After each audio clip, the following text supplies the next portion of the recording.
একটি ছেলে যার জন্ম হয়েছিল অত্যন্ত এক দারিদ্র পরিবারে, যেখানে তিন বেলা খাবারের কোনো নিশ্চয়তা ছিল না। সেখানে ফুটবলের একজোড়া বুটও কেনা ছিল এক বিশাল স্বপ্ন। কিন্তু সেই ছেলে একদিন নিজের কঠোর পরিশ্রম আর আত্মবিশ্বাস দিয়ে পুরো বিশ্বকে নিজের পায়ের নিচে এনে দাঁড় করালেন।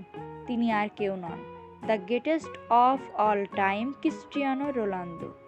কিন্তু কিভাবে একজন দারিদ্র কিশোর থেকে তিনি হয়ে উঠলেন ফুটবলের অসাংবাদিক রাজা, চলুন জানা যাক তার সেই অবিশ্বাস্য জীবন সংগ্রামের গল্প। 1995 সালের 5 ফেব্রুয়ারি পর্তুগালের মাদেরিয়া দ্বীপে জন্ম নেন রোনালদো। পরিবারের 4 সন্তানের মধ্যে তিনি ছিলেন সবার ছোট। বাবা ছিলেন সামান্য একজন মালি আর মা কাজ করতেন বাবুর্চি হিসেবে। দারিদ্র্য এতটাই তীব্র ছিল যে একটি মাত্র ঘরেই পুরো পরিবারকে গাদাগাদি করে থাকতে হতো। কিন্তু এত কষ্টের মাঝেও ছোট রোনালদোর একটাই ধ্যান জ্ঞান ছিল ফুটবল। রাস্তায় খালি পায়ে পুরনো ছেঁড়া বল নিয়ে ঘন্টার পর ঘন্টা প্র্যাকটিস করতেন তিনি। মাত্র 12 বছর বয়সে পরিবার ছেড়ে স্পোর্টিং লিসবনের একাডেমিতে যোগ দিতে বাড়ি ছাড়েন রোনালদো। কিন্তু আসল পরীক্ষা শুরু হয় সেখানে। আঞ্চলিক টানের কারণে সহপাঠীরা তাকে নিয়ে ঠাট্টা বিদ্রূপ করত। কিন্তু এর চেয়েও বড় ধাক্কা আসে 15 বছর বয়সে। চিকিৎসকরা জানান রোনালদোর হৃৎপিণ্ডে সমস্যা রয়েছে, যার নাম রেসিং হার্ট। ফুটবল খেলা তো দূরের কথা, তার জীবনই ছিল ঝুঁকিতে। তবে তিনি হার মানেননি।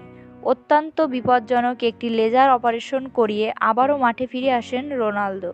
কারণ তার স্বপ্ন ছিল একটাই, যে কোনো মূল্যে বিশ্বসেরা হতেই হবে।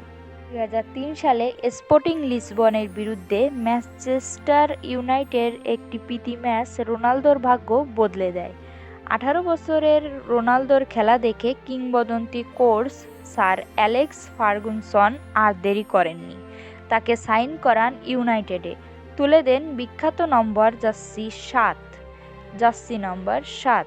বাকিটা ইতিহাস। ইংল্যান্ডে এসে রোনালদো নিজেকে প্রতিটি মুহূর্তে ছাড়িয়ে গেছেন। প্র্যাকটিস সেশন সবার শেষে শেষ করতেন। নিজের বডি ফিটনেস বদলে ফেলেন। 2008 সালে ম্যানচেস্টার ইউনাইটেডকে চ্যাম্পিয়ন্স লিগ জিতিয়ে জয় করে নেন নিজের প্রথম ব্যালন ডি'অর। 2009 সালে তাৎক্ষণিক বিশ্ব রেকর্ড ট্রান্সফার ফিতে রোনালদো যোগ দেন রিয়াল মাদ্রিদকে। শুরু হয় ফুটবলের সোনালি যুগ। লিওনেল মেসির সাথে তার ঐতিহাসিক দ্বৈরথ পুরো বিশ্বকে ফুটবলমুখী করে তোলে। রিয়াল মাদ্রিদের হয়ে 438টি ম্যাচে 450টি গোল করেন তিনি, যা এক অবিশ্বাস্য রেকর্ড। জেতেন টানা 3টি সহ মোট 4টি চ্যাম্পিয়ন্স লিগ, আরও 4টি ব্যালন ডি'অর। ক্লাব ফুটবলে সব জিতলেও দেশের হয়ে ট্রফি না জেতার একটি আক্ষেপ ছিল তার। 2016 সালে ইউরো কাপের ফাইনালে চোট পেয়ে মাঠ ছাড়তে হলেও ড্যাগ আউটে দাঁড়িয়ে কোচের মতো চিৎকার করে দলকে অনুপ্রাণিত করেছেন তিনি।